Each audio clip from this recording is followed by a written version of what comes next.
आज की कहानी है दूसरा हनीमून। तो चलिए कहानी स्टार्ट करते हैं। सुधीर और उनकी पत्नी मीना एकाकी निरस्ता भरा जीवन व्यतीत कर रहे थे। इकलौती बेटी मुक्ता की वे शादी कर चुके थे, परंतु जिद्दी बेटी ने जरा सी बात पर नाराज होकर पिता से रिश्ता तोड़ लिया था। इस कारण पति पत्नी के बीच भी तनाव बना रहता था। इसी गम में उन्हें असमय बूढ़ा कर दिया था। आज सुबह लगभग 4 बजे अपने सपने में बेटी को रोता हुआ देखकर उनकी आंखें खुल गई थी। उनको भ्रम था क्या कि सुबह का सपना सच होता है। इसीलिए अनिष्ट की आशंका से उनकी नींद उड़ गई थी।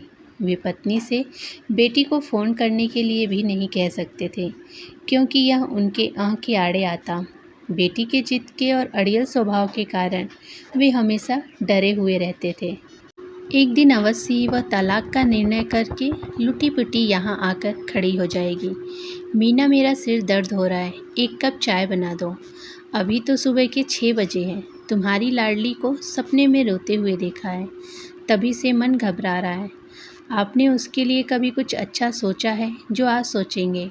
हमेशा नकारात्मक बातें ही सोचते हैं, इसी वजह से ऐसा सपना दिखा होगा। तुम्हारी नज़रों में तो मैं हमेशा ही गलत रहता हूँ। आपकी वजह से ही न तो वह अब यहाँ आती है और न ही आपसे बात करती है। तब भी आप उसके लिए बुरा सपना ही देख रहे हैं। तुम मेरे मन की पीड़ा को कभी नहीं समझी। उदास मन से वे उठे और सुबह की सैर को बाहर चले गए। तभी मीना का मोबाइल बज उठा। उधर से बेटी की चहकती हुई आवाज़ सुनकर वे बोली, इस एनिवर्सरी पर अमन ने कुछ खास गिफ्ट दिया है क्या? बड़ी खुश लग रही हो। नहीं माँ, वे तो मुझे हमेशा ही गिफ्ट देते रहते हैं। इस बार का गिफ्ट तो उन्हें मेरी तरफ से है। वह शर्माते हुए बोली थी, माँ, हम दोनों इस बार एनिवर्सरी पर सेकंड हनीमून के लिए मॉरिशस जा रहे हैं। तभी नेटवर्क चला गया, इसीलिए फ़ोन डिस्कनेक्ट हो गया था।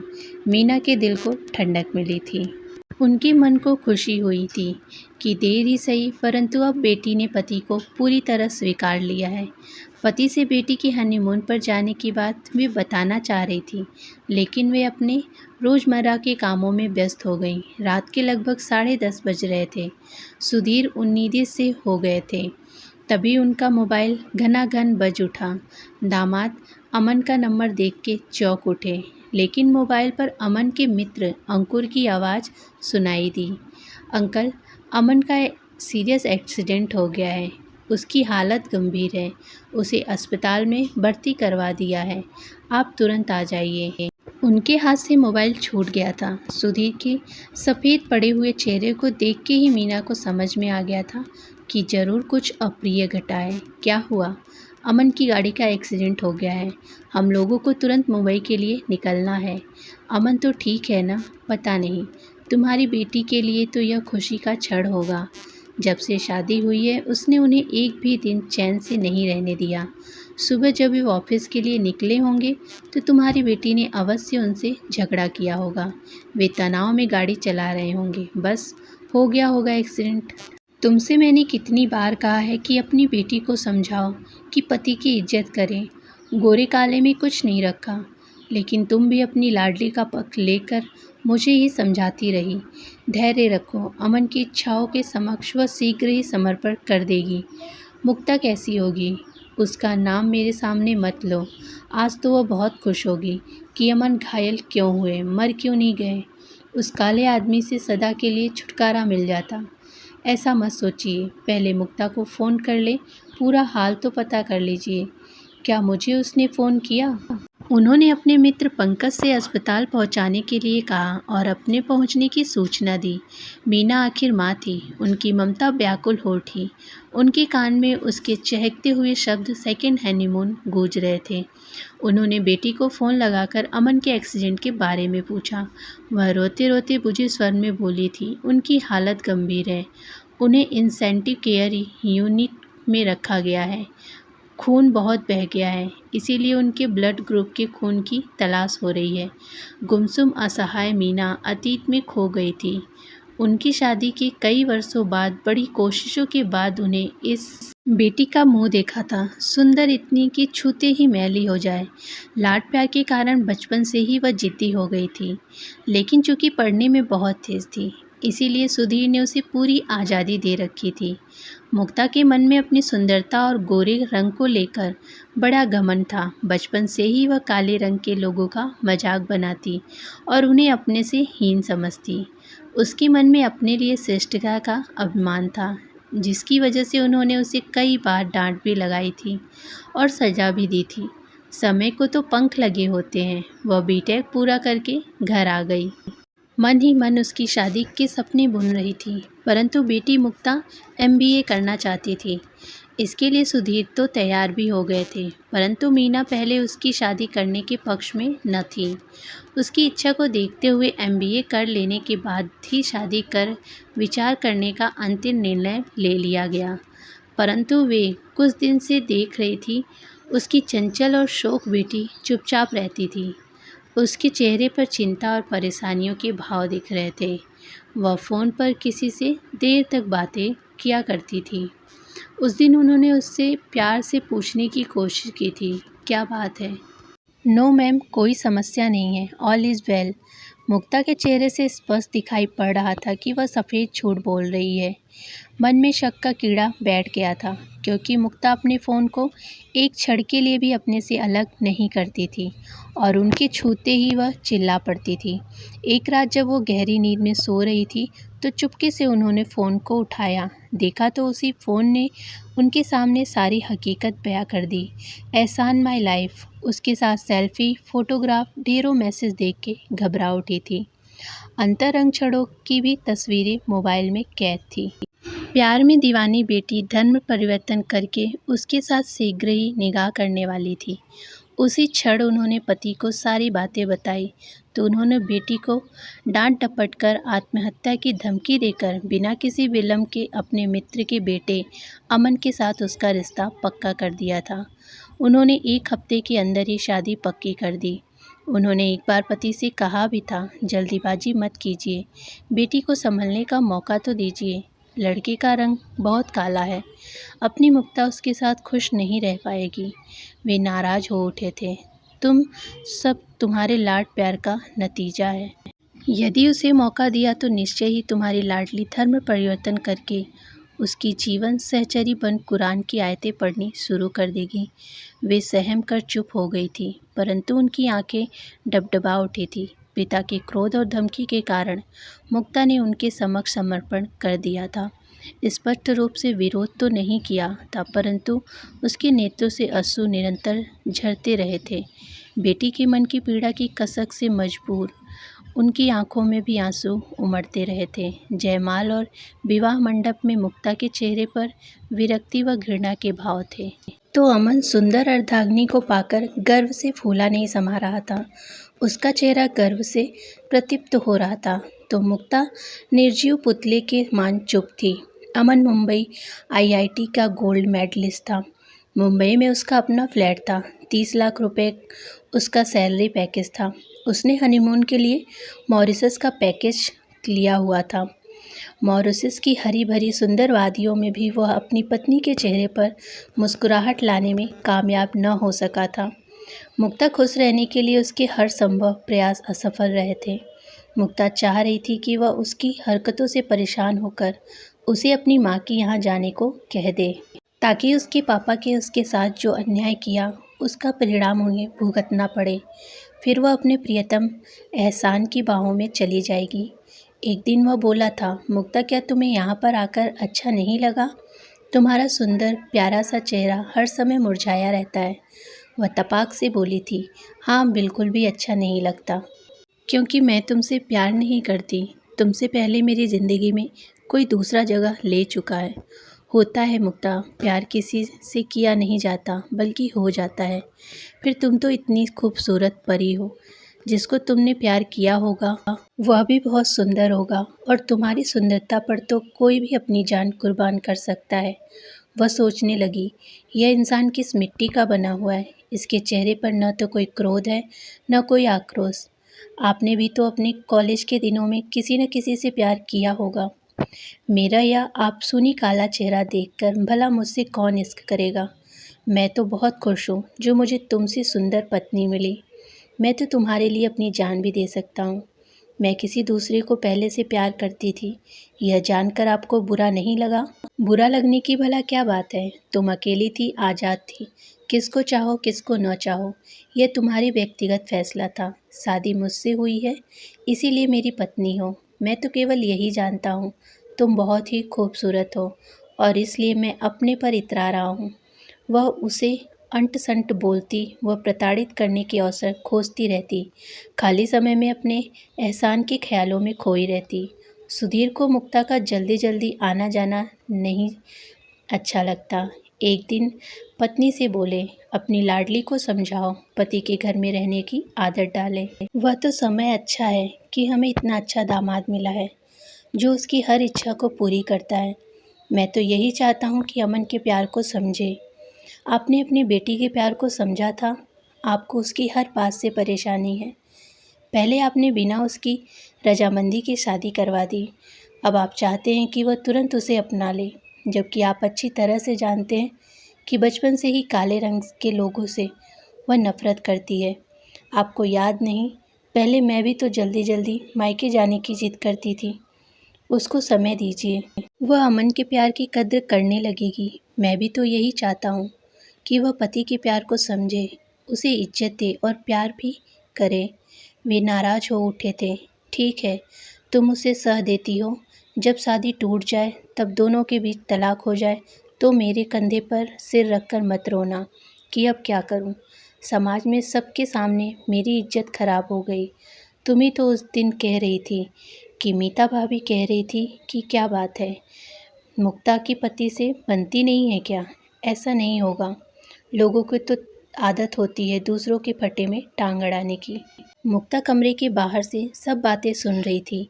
वह तमक कर बोली, पापा, आपने मेरी शादी करवा समाज में अपनी इज्जत जरूर बचा ली, परंतु आपने कभी यह नहीं सोचा कि काले बदसूरत और नापसंद आदमी के साथ एक घर में रहकर वह रोज़ कितनी तकलीफ से गुजरती होगी।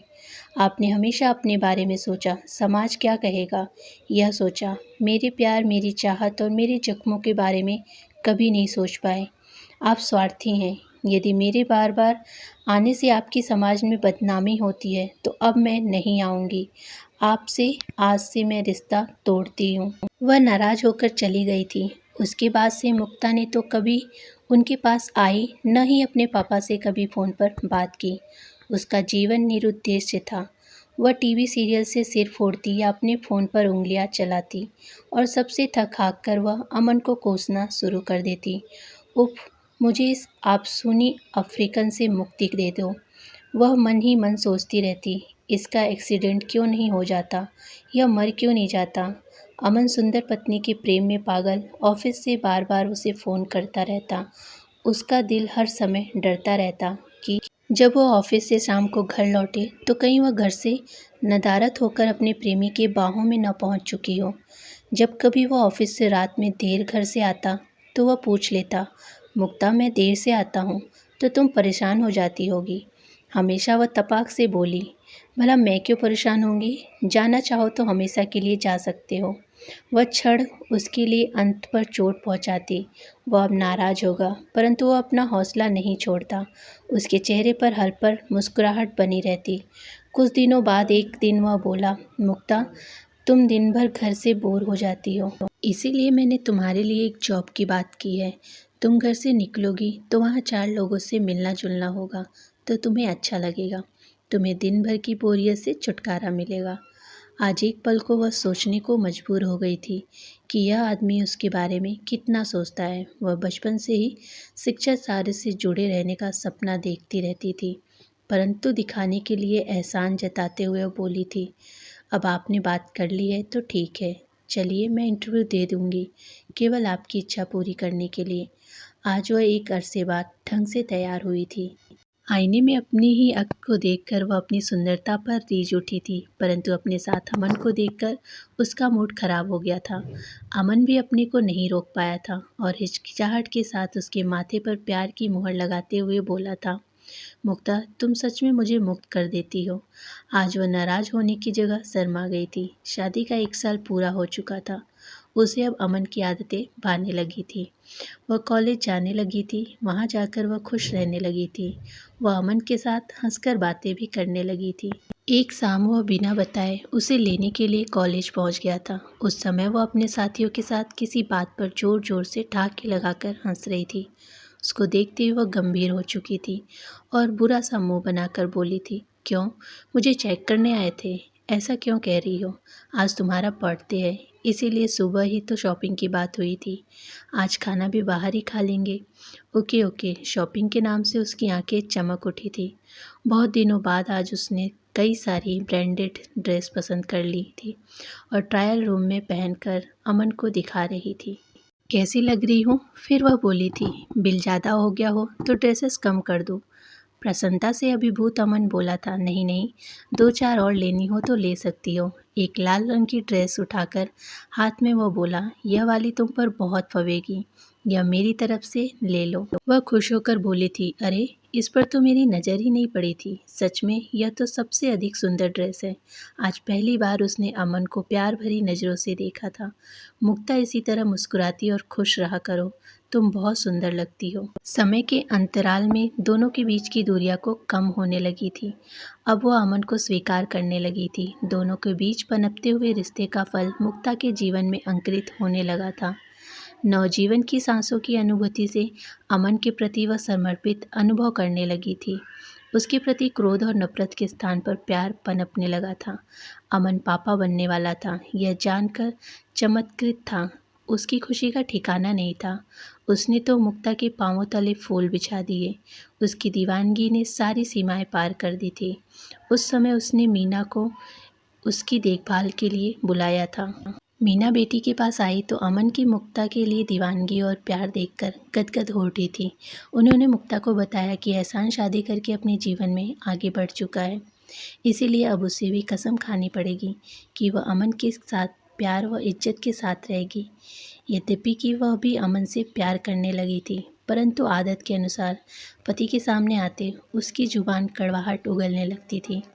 एक दिन अंतरंग क्षणों में वह मुक्ता से बोला, मुझे तो बेटी चाहिए, और वो भी तुम्हारी तरह सुंदर और प्यारी सी। यदि बेटा हो गया तो वह भी मेरी तरह शक्ल सूरत और काले रंग का, तब तो तुम्हारे लिए बेटा भी दंड स्वरूप हो जाएगा, क्योंकि अभी तो तुम्हें एक ही काले बस सूरत अमन को अपने इर्द गिर्द देखना पड़ता है।